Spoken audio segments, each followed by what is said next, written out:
नमस्कार साथियों, स्वागत है आपका अपने यूट्यूब चैनल आत्मा स्टडी आवर में।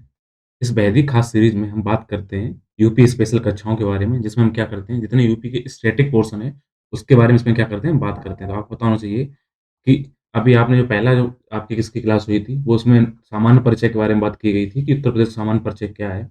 आज हम बात करने वाले हैं उत्तर प्रदेश के इतिहास के बारे में, कि अगर उत्तर प्रदेश आज जिस मुकाम पे पहुँच गया है, जिस स्थिति में आज ये खड़ा हुआ है, तो आखिर यहाँ तक पहुँचने के लिए उत्तर प्रदेश ने कौन-कौन से पापड़ बेरे हैं या क्या-क्या इनके इतिहास में क्या चीज़ें हुई हैं और क्या यहाँ तक आने में इनको क्या मशक्कत करनी पड़ी है, उसके बारे में आज इसमें बात करेंगे, ठीक है? तो आपको बता दें कि आज आज से क्लास थोड़ी लंबी नहीं होगी, कल तो वो बेसिक इंट्रोडक्शन था इसलिए मैंने उसमें पूरा डिटेल में बता दिया, वो सारी चीज़ें आपको नोट करने वाली थी। आज जो नोट करने वाली बातें हैं वो आप देखिएगा कि प्रमुख इसमें कौन-कौन से हो सकती हैं। तो उससे पहले आप सबसे पहले ब्रीफ इंट्रोडक्शन इसका देख लीजिए कि आखिर उत्तर प्रदेश में क्यों, क्या ख़ासियत है? आपको बता दें, अगर भारत देश की बात की जाएगी तो उसमें आपको उत्तर प्रदेश की बात करनी ही होगी, क्योंकि अगर यहाँ पर आप लोकतांत्रिक व्यवस्था चाहते हैं, तो सबसे बड़ा राज्य जनसंख्या की दृष्टि तो है ही, क्षेत्रफल की दृष्टि से चौथा राज्य है। इसके अलावा अगर देश के प्रधानमंत्री की कुर्सी तक का रास्ता तय करना है, तो आपको इस राज्य को नहीं छोड़ सकते, क्योंकि एक तो इसमें एमपी की सबसे सर्वाधिक सीटें कितनी हैं? 80 हैं। सेकंडली क्या है, इसने बहुत सारे प्रधानमंत्री यहाँ पे दिए हैं, जिसको आपको पता ही होगा, बाकी आगे हम चर्चा करेंगे। सबसे पहले बात करते हैं कि आप पहले बेसिकली सुनिए, फिर इसमें जो नोट करने वाली बातें हैं, वो मैं आपको बता दूँगा। तो आपको बता दें, उत्तर प्रदेश को भारत का सांस्कृतिक गढ़ माना जाता है और ऐसा इसलिए माना जाता है क्योंकि ना केवल प्रेज़ेंट टाइम में बल्कि इसके ऐतिहासिक अगर दृष्टि से देखा जाए, ऐतिहासिक दृष्टि में भी ये समृद्ध इसकी ऐतिहासिक विरासत रही है। साथ ही साथ इसमें क्या होगा कि जो प्रेज़ेंट टाइम में जो जीवन शैली यूपी में जी जा रही है, उसको उत्तर प्रदेश का इतिहास है, वो वर्तमान उत्तर प्रदेश की जीवन शैली को परिभाषित करने में, कि अगर आज यूपी में जैसे लोग जैसे रह रहे हैं, कैसे अब खान-पीन उनका रहना, पहनावा कैसा, उनकी संस्कृति कैसी, आचार-विचार कैसे, वो कहीं न कहीं इसकी इतिहास से ही आपको पता चलते हैं। किसी भी इंसान के बारे में अगर आप जानना हो तो उसके आप बेसिक रूट्स देखिए, वैसे किसी राज्य के बारे में जानना हो तो उसका इतिहास चेक करिए। उत्तर प्रदेश का इतिहास की बात की जाए तो ये भी उतना ही पुराना है जितनी हमारी सिंधु घाटी सभ्यता है और आकर्षक भी है।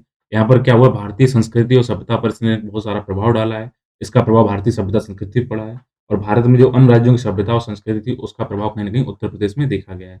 और उत्तर प्रदेश के इतिहास के हम खोजे जाएँ कि उस किस काल काल से खोज सकते हैं, तो आप इसको तब से खोज सकते हैं जब उत्तर प्रदेश में क्या हुआ था, आर्यों ने हमारे देश के ऊपर क्या किया, आगमन किया। जब आर्य हमारे देश के अंदर आए, उस टाइम पर इसको क्या बोला जाता था, उस टाइम पे उत्तर प्रदेश को, मैंने आपको पहले बता दिया, कल किसी नाम जानता, फिर भी बता दें, उस टाइम पे उत्तर प्रदेश को मध्य देश से या फिर मध्य देश के अलावा अगर हम बात की जाए तो इसे वो माना जाता था उस टाइम पे, मध्य देश या मध्य देश कहते थे। तो ये बस्तियाँ क्या थी, ये यहाँ पर क्या किया उस टाइम जब आर्य यहाँ पे आए तो यहाँ पर बस्तियाँ स्थापित होना शुरू हो गई थी, तब से उसकी ये बात की जा रही है। तो आपको बता दें, उत्तर प्रदेश में समय के साथ देखा जाए तो कई राज्यों ने यहाँ पे शासन किया है, कई शासक आए हैं, कई तरीके के शासन हुआ है।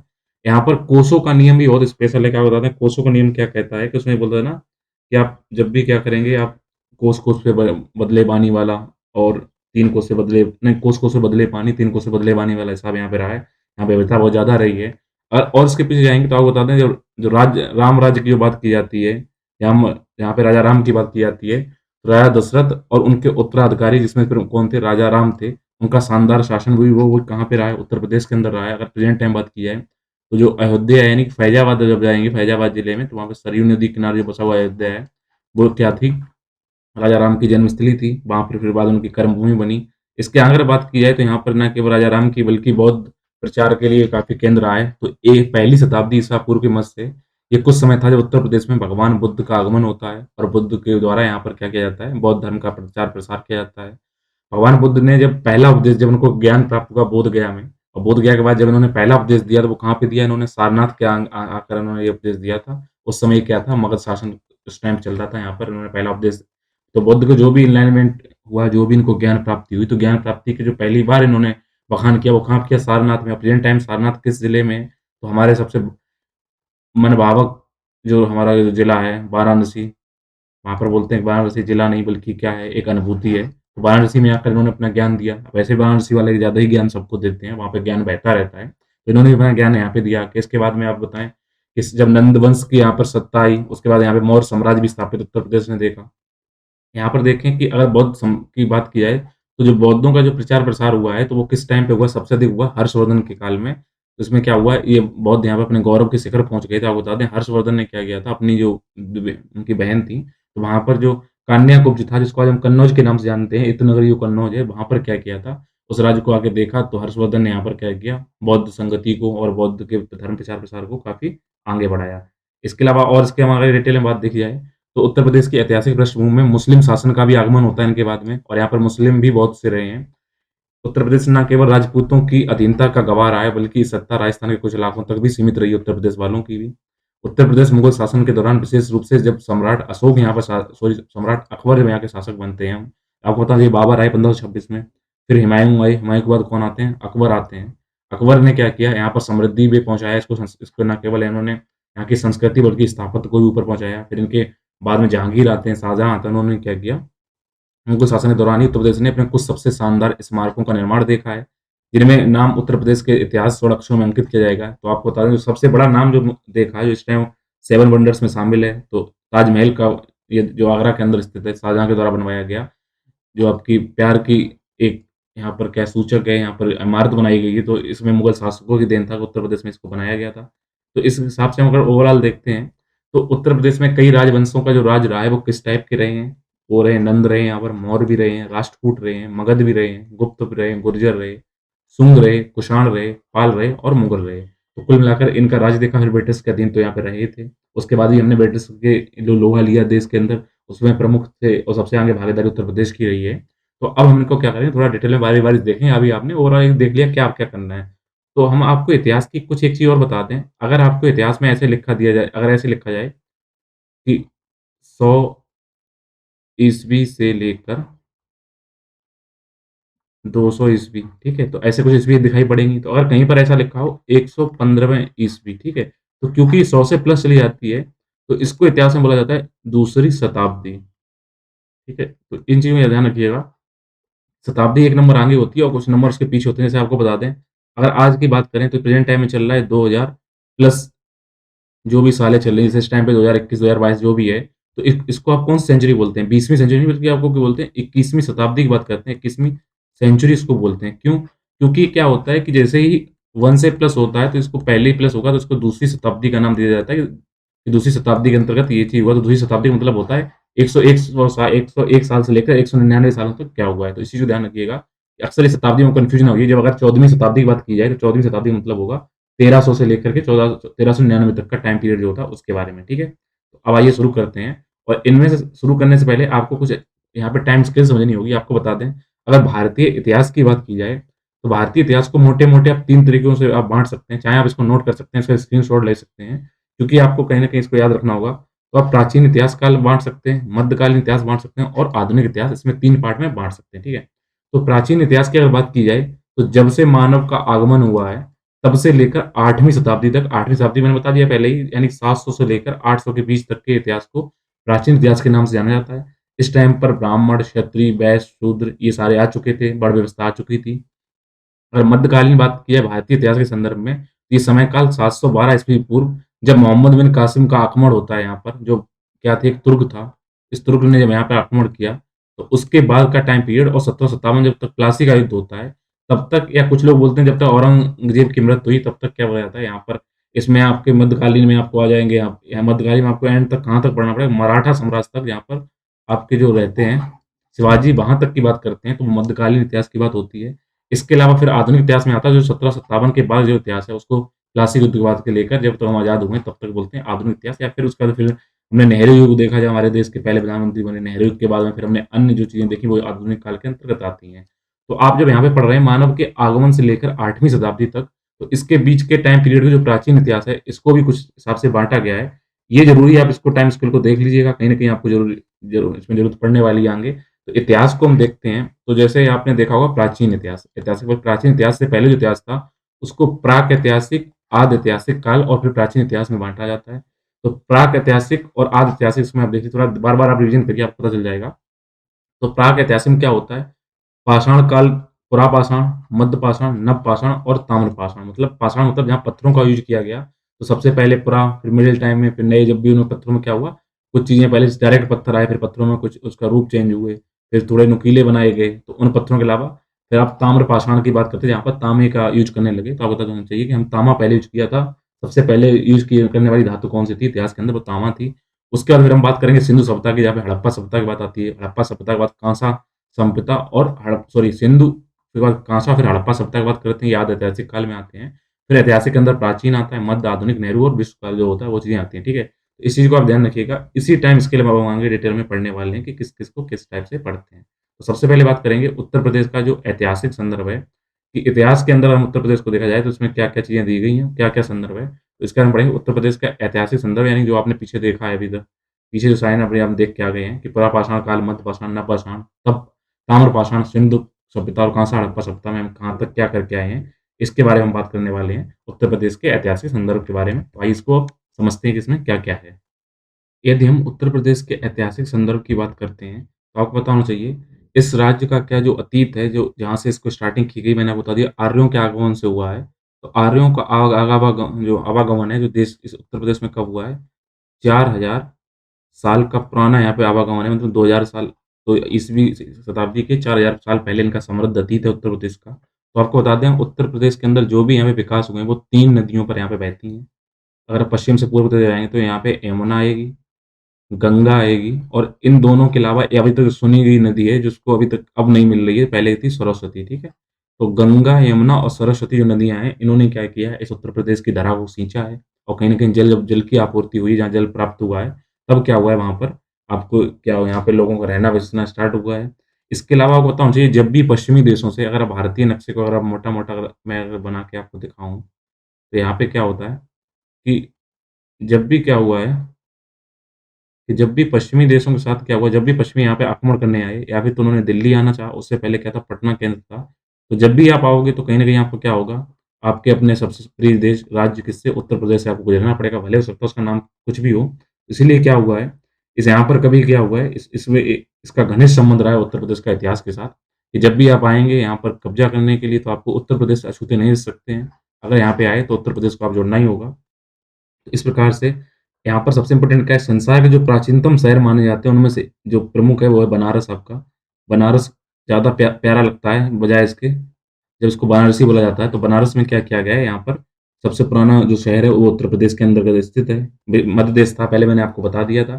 तो अगर देखें, ना केवल यहाँ पर इन चीज़ें इम्पोर्टेंट रही हैं, बल्कि कहीं न कहीं क्या हुआ है, इसमें जो आपने देखा होगा कि उस उत्तर प्रदेश में कई वैदिक काल में अगर आप जाएँगे, तो वैदिक काल में कई ऋषि-मुनियों की ना केवल एक जन्मभूमि रही है, बल्कि यहाँ पर उन्होंने क्या-क्या अपने उपदेश दिए हैं, कर्म भूमि भी रही है। तो अगर उसके बारे में बात करें, तो प्रमुख कौन-कौन से, आप इसको नोट यहाँ पे देखिएगा। भारद्वाज रहे हैं यहाँ पर, वशिष्ठ रहे हैं, विश्वामित्र रहे हैं, वाल्मीकि रहे हैं, याज्ञवल्क्य रहे हैं, आदि जितने ये संत थे, इन्होंने क्या हुई, इनकी कर्म भूमि कहाँ पे रही है? इसी के यहाँ पे रही है, कि इन्होंने यहाँ पर क्या किया, अपने उपदेश दिए, अपना ज्ञान दिया।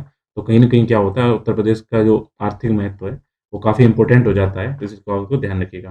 तो अब क्योंकि आपने इसमें नॉर्मली चीज़ें जान ली हैं, तो इसमें हम क्या देखने वाले हैं, अब इसमें हम ये देखने वाले हैं कि उत्तर प्रदेश का ऐतिहासिक संदर्भ क्या है? तो आप इसमें अब अपनी हेडिंग डालिए, उत्तर प्रदेश का ऐतिहासिक या पुरातात्विक महत्व। इसके बारे में बात करते हैं और देखते हैं उसमें क्या है इम्पोर्टेंट।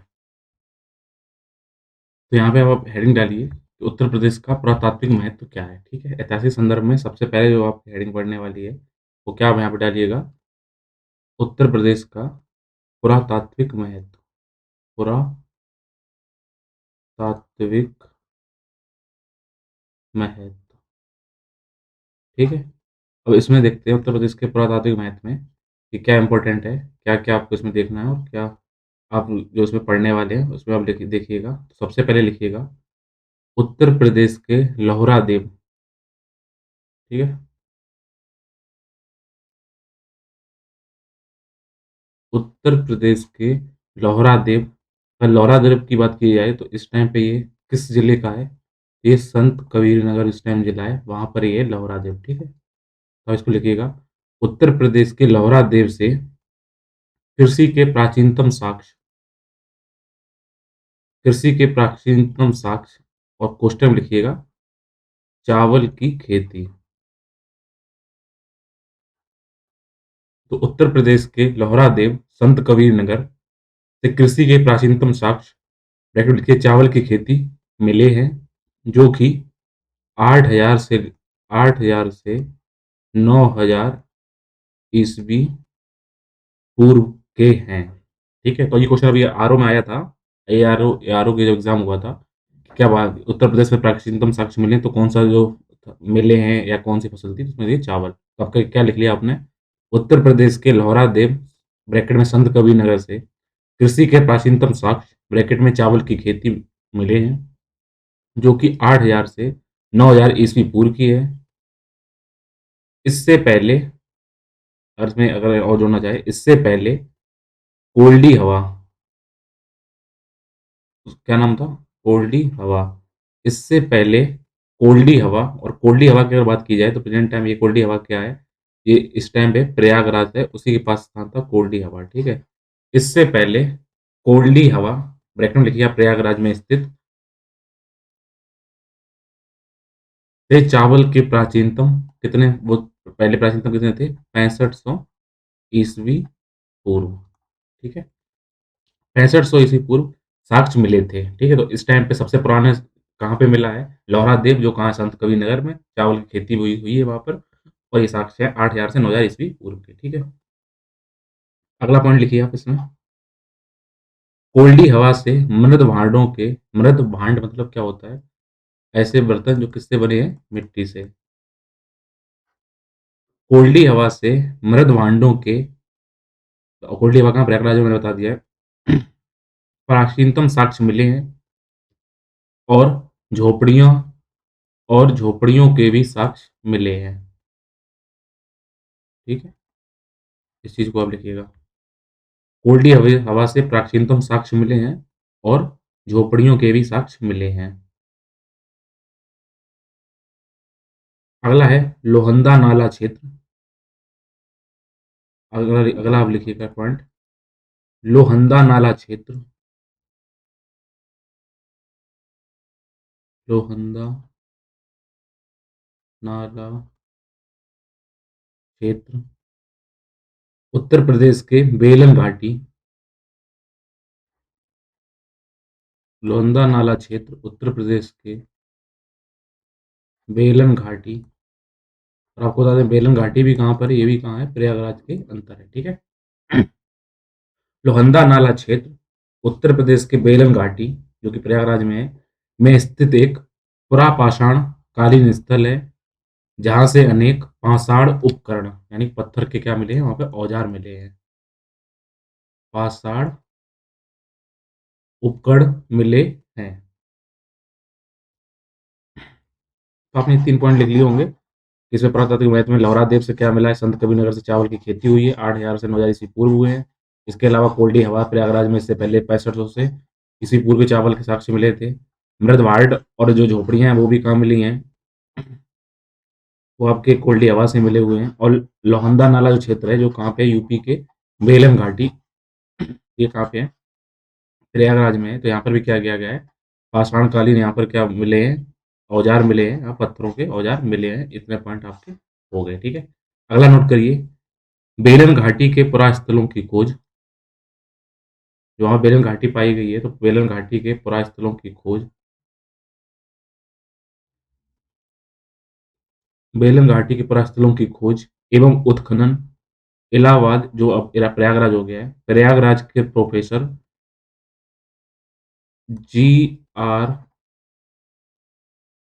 शर्मा, ठीक है? किसके द्वारा? प्रोफेसर जी आर शर्मा के निर्देशन में हुआ है।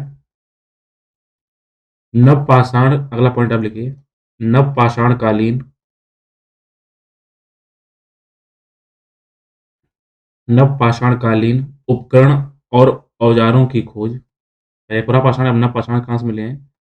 नवपाषाण कालीन उपकरणों और औजारों की खोज 1860 ईस्वी में उत्तर प्रदेश में ली मैसूरियर द्वारा की गई। मतलब कि यहाँ पे जो एक किसके द्वारा 1860 में जब खोज की गई, तो किसके द्वारा हुई थी? पुरापाषाण जो चीजें मिली थी, ली मैसूरियर, ठीक है? किसके द्वारा की गई है? ली मैसूरियर के द्वारा की गई है। अब आप अगला इसमें पॉइंट लिख लिए, विंध्य क्षेत्र में बेलन घाटी क्षेत्र और मिर्जापुर में भी नवपाषाण युग के अनेक स्थल मिले हैं। विंध्य क्षेत्र में बेलन घाटी क्षेत्र और मिर्जापुर में भी नवपाषाण युग के अनेक स्थल मिले हैं, ठीक है? अब आगे देखते हैं, आगे इसमें क्या है? गैरिक मृदवाण संस्कृति, तो आप इस हेडिंग को डाल लीजिए, गैरिक मृदवाण संस्कृति। तो आप गैरिक मृदवाण संस्कृति में लिखिएगा कि सबसे पहले देखते हैं कहाँ पे पाई जाती है। तो गंगा यमुना है, उनके क्या है? उसके दोआब क्षेत्र है, वहां पर ये पाई जाती है, तो इसके बारे में आप लिखिएगा। पहला पॉइंट आप लिखिए गंगा, यमुना, दोआब एवं पश्चिमी उत्तर प्रदेश में गैरिक मृदवाण संस्कृति का गंगा, यमुना, दोआब एवं पश्चिमी उत्तर प्रदेश में गैरिक मृदवाण संस्कृति का सर्वप्रथम साक्ष्य 1950 ईस्वी में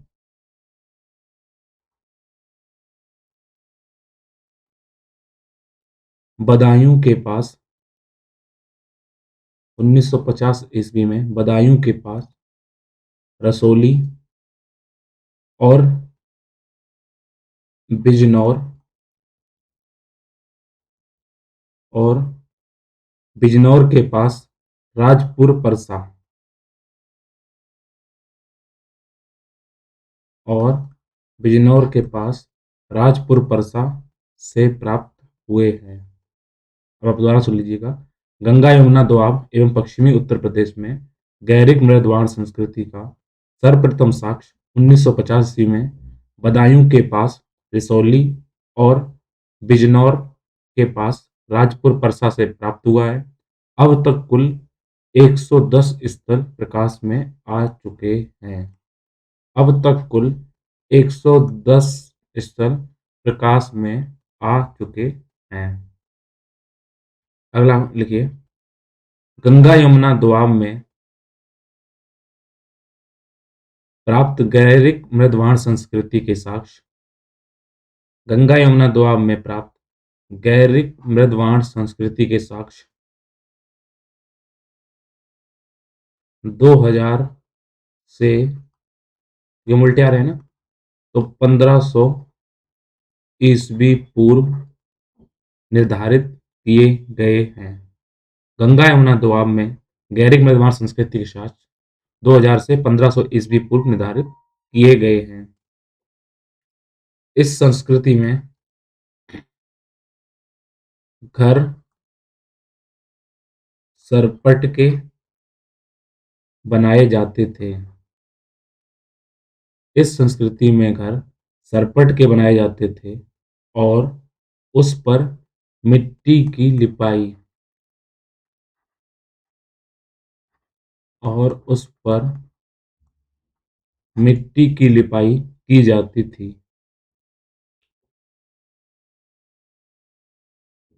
इस संस्कृति का पतन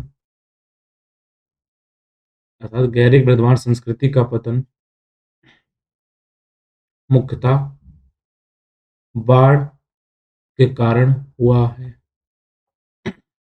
जो अंदाजा लगाया क्या लगा गया है, इस संस्कृति का पतन मुख्यतः बाढ़ के कारण हुआ है। ठीक है, इस बात को आप ध्यान रखिएगा। यहाँ संस्कृति जो पतन हुआ है वो किसकी वजह से हुआ है?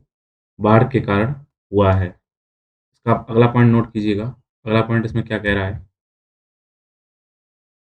अगला पॉइंट इसमें लिखिएगा आप, आलमगीरपुर। ये इंपॉर्टेंट नाम ध्यान रखिएगा, क्वेश्चन पूछ जाता है कहाँ पे है। ठीक है, आलमगीरपुर ब्रैकेट में डालिए, इस टाइम भी कहाँ पे है? मेरठ में। आलमगीरपुर कोमा हस्तिनापुर।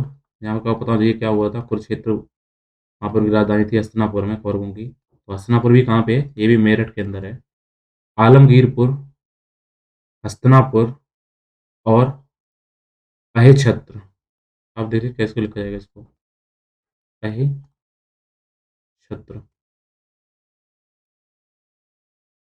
आलमगीरपुर, हस्तिनापुर ब्रैकेट में मेरठ और अहिछत्र ब्रैकेट में लिखिए बरेली जिले की आंवला तहसील में स्थित। यह क्षेत्र कहाँ पे स्थित है? अगर आप बरेली डिस्ट्रिक्ट में जाते हैं तो वहाँ पे आपको कौन सा मिलेगा? आंवला तहसील। बरेली जिले की आंवला तहसील में स्थित ब्रैकेट क्लोज में इस संस्कृति के अवसान के पश्चात कुछ अंतराल तक खालीपन आ गया और फिर आगे कैसे मृदवाण आए जिसमें थोड़ी सी कलाकारी की गई थी। चित्रित दूसर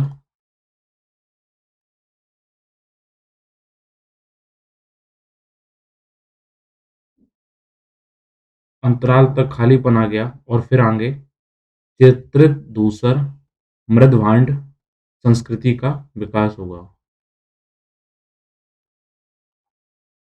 चित्रित धूसर मृदभांड संस्कृति का विकास हुआ। ठीक है। इसमें अगला लिखिए आप। अंत अंतजरी खेड़ा। फिर उसको नेक्स्ट, इसमें नेक्स्ट देखते हैं। नेक्स्ट आप डालिए प्रमुख पुरास्थल में जो एक नया है, इसके बारे में अभी लिखते हैं हम लोग।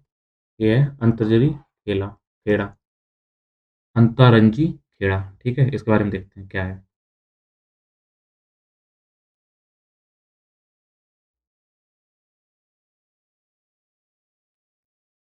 देखिए इसके बारे में, यह एक ऐतिहासिक स्थान है जहाँ से लोहे के सबसे पुराने सबूत मिले हैं। तो कब सबसे पुराने सबूत कहाँ मिले हैं? अंतरंजी खेड़ा में क्या है? लोहा मिला है यहाँ पे। यह एक ऐतिहासिक स्थान है जहाँ से लोहे के सबसे पुराने सबूत मिले हैं।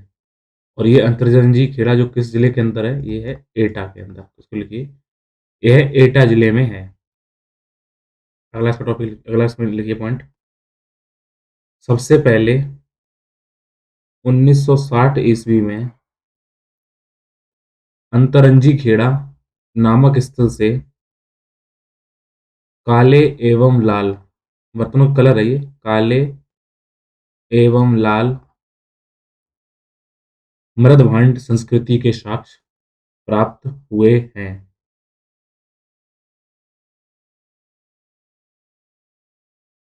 इसके बाद जोधपुरा, जोधपुरा कहाँ पे? जयपुर, इसको बोलते हैं जयपुर। इसके पश्चात जोधपुरा, जयपुर एवं नोह। नोह कहाँ पर? आगरा से लगा हुआ जिला है राजस्थान का। कौन सा? भरतपुर। इसके पश्चात जोधपुरा ब्रैकेट में जयपुर एवं नोह ब्रैकेट में भरतपुर से भी इस संस्कृति के साक्ष्य मिले हैं। तो इसमें कंक्लूजन क्या लिख सकते हैं? यहाँ पे क्या एक नया कंक्लूजन हो सकता है? अंतररंजी खेड़ा से प्राप्त साक्ष्य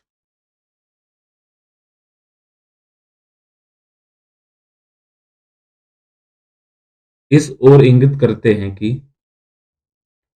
अंतररंजी खेड़ा से प्राप्त साक्ष्य इस ओर इंगित करते हैं कि गैरिक मृदभांड संस्कृति,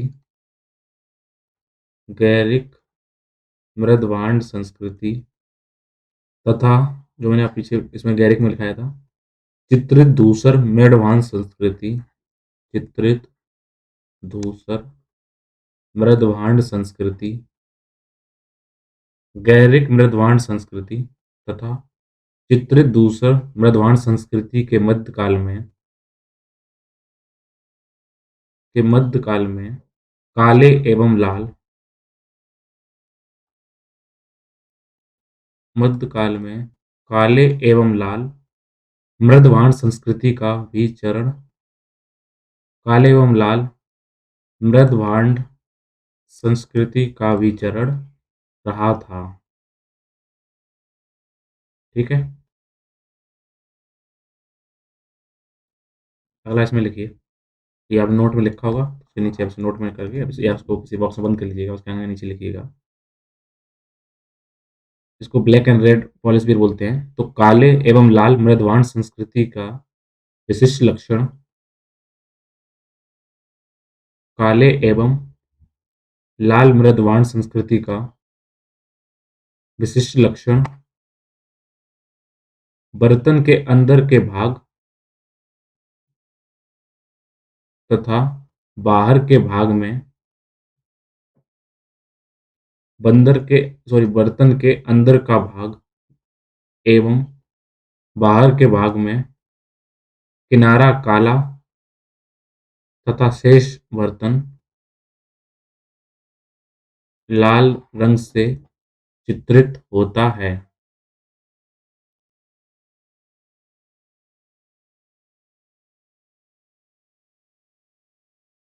ठीक है, तो आपने नोट कर लिया।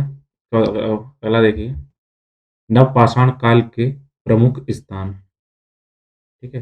इसको आप हेडिंग डालिए, इसमें आपने 3 नाम लिख रखे हैं आपके, कौन-सा है? कोल्डी हवा, मगहरा और चौपानी माडो। इनके बारे में लिखिए, सबसे पहले आप लिखिए कोल्डी हवा। तो कोल्डी हवा जो है वो क्या है? प्रयागराज, ठीक है? तो मैंने इसके अभी 2 टॉपिक पहले इसमें प्रयागराज के बारे में जो लिखाया है, वही चीज़ यहाँ पे रिपीट करनी है, तो उस चीज़ को वहाँ से आप पढ़ लीजिएगा। तो अब लिखते हैं मगहरा के बारे में।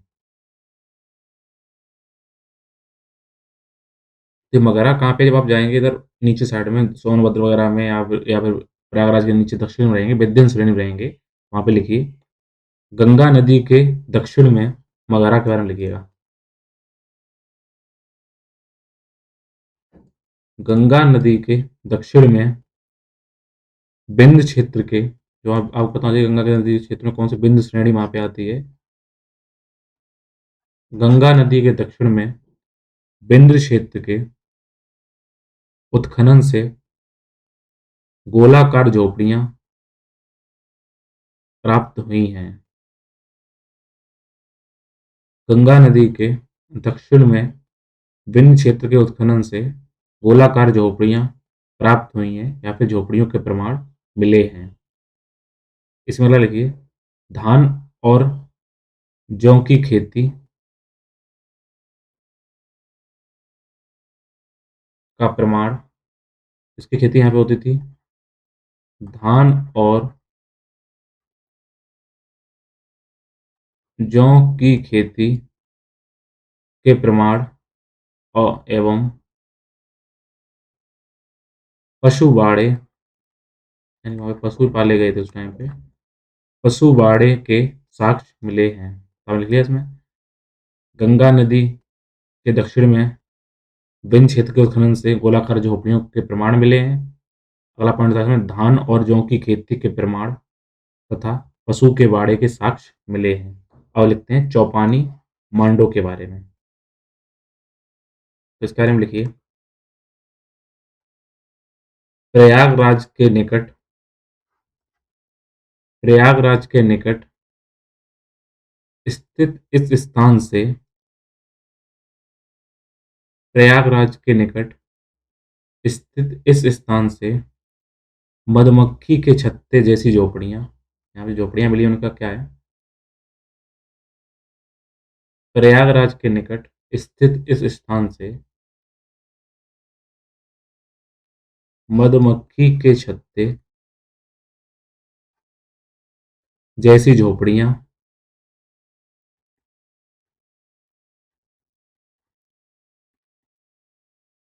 कौमा ज्यामितीय आकार के सूक्ष्म पाषाण, ज्यामितीय आकार के सूक्ष्म पाषाण एवं हस्तनिर्मित मृदभांड के, ज्यामितीय आकार के सूक्ष्म पाषाण मतलब क्या है? पत्थर के कुछ जो औजार थे वो ज्यामितीय आकार के सूक्ष्म पाषाण, ऐसे पत्थर मिले हैं ज्यामितीय आकार के, रेक्टेंगल हो सकता है, स्क्वायर हो सकता है, आपका पैराग्राफ कुछ भी हो सकता है। तो ज्यामितीय आकार के सूक्ष्म पाषाण एवं हस्तनिर्मित मृदभांड के प्रमाण प्राप्त हुए हैं। इसका अगला पॉइंट लिखिए चौपानी मांडो के बारे में, जो कि इस टाइम पे कहाँ पे? प्रयागराज के पास है। विश्व के सबसे प्राचीनतम मृदभांड, विश्व के सबसे प्राचीनतम मृदभांड के साक्ष्य यहीं से प्राप्त हुए हैं। यानी जितने भी सबसे पुराने जो मृदभांड देखे गए हैं, जहाँ पर क्या वैसे देखे गए हैं, बर्तन सबसे पुराने कहाँ पर मिले हैं, वो कहाँ पे मिले हैं मिट्टियों के, वो आपको मिले हैं चौपानी मांडो के पास में, ठीक है? आज का आखिरी टॉपिक इसमें देखते हैं, तो बाकी बचा हुआ आगे क्लास में कंटिन्यू रखेंगे, क्योंकि एक साथ इतना बड़ा क्लास करना ठीक नहीं होगा। तो आप लिखिए ताम्र संस्कृति, ठीक है? इसके बारे में लिखिए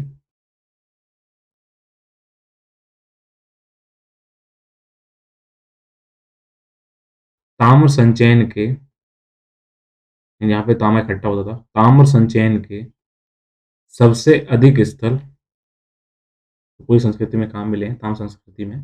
ताम्र संचयन के सबसे अधिक स्थल उत्तर प्रदेश से प्राप्त हुए हैं। एक उसकी अचीवमेंट ये हो गई।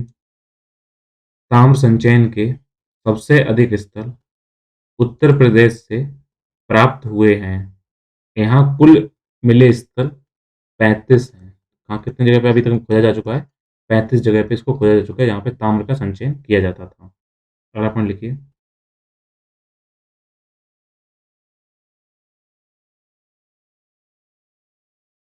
ताम्र संचयन के ताम्र संचयन के अब तक देश में ताम्र संचयन के अब तक देश में कुल स्थान 85 यानी 85 प्रकाश में आए हैं। इनमें सबसे बड़ा ताम्र संचयन का भंडार इनमें सबसे बड़ा ताम्र संचयन का भंडार इनमें सबसे बड़ा ताम्र संचयन का भंडार मध्य प्रदेश के गंगेरिया से प्राप्त हुआ है। सबसे बड़ा भंडार मध्य प्रदेश के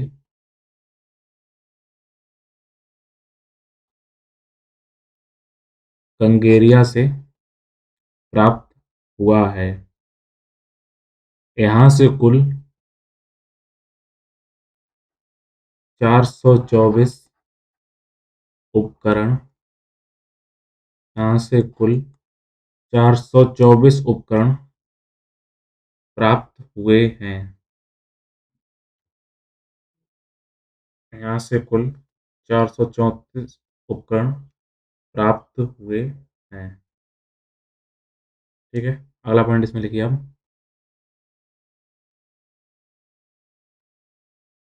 ताम्र संचयन का सबसे पहला साक्ष्य ताम्र संचयन का सबसे पहला साक्ष्य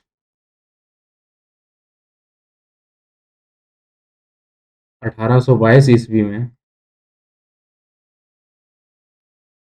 ताम्र संचयन का सबसे पहला साक्ष्य 1822 ईस्वी में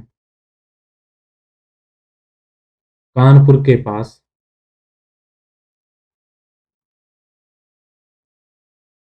बिठूर से प्राप्त हुआ है। ये वही बिठूर है, तात्या टोपे ने यहाँ पे जो 1857 के लिए अगवानी की थी, उसको नेतृत्व किया था। तो ताम्र संचयन का सबसे पहला साक्ष्य 1822 ईस्वी में कानपुर के पास बिठूर से प्राप्त हुआ है।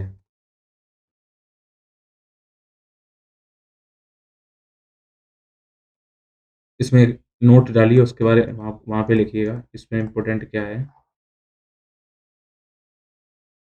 इटावा के पास इटावा जो आपको पता है, इटावा के पास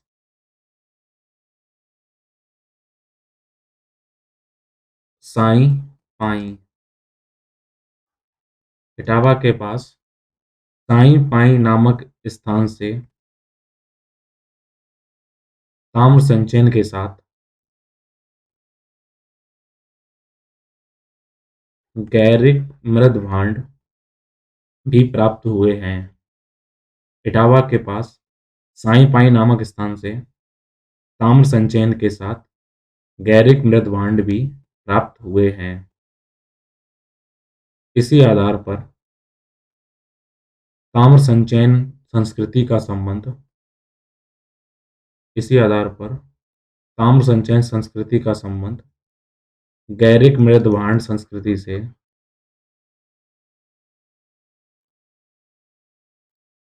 इसी आधार पर ताम्र संचयन संस्कृति का संबंध गैरिक मृद भांड संस्कृति से मान लिया गया है। नेक्स्ट सेकंड डालिए। पाषाण कालीन स्थल पाषाण काल में कौन से स्थल मिले हैं, इनको हम पढ़ेंगे अब नेक्स्ट क्लास में। Thank you.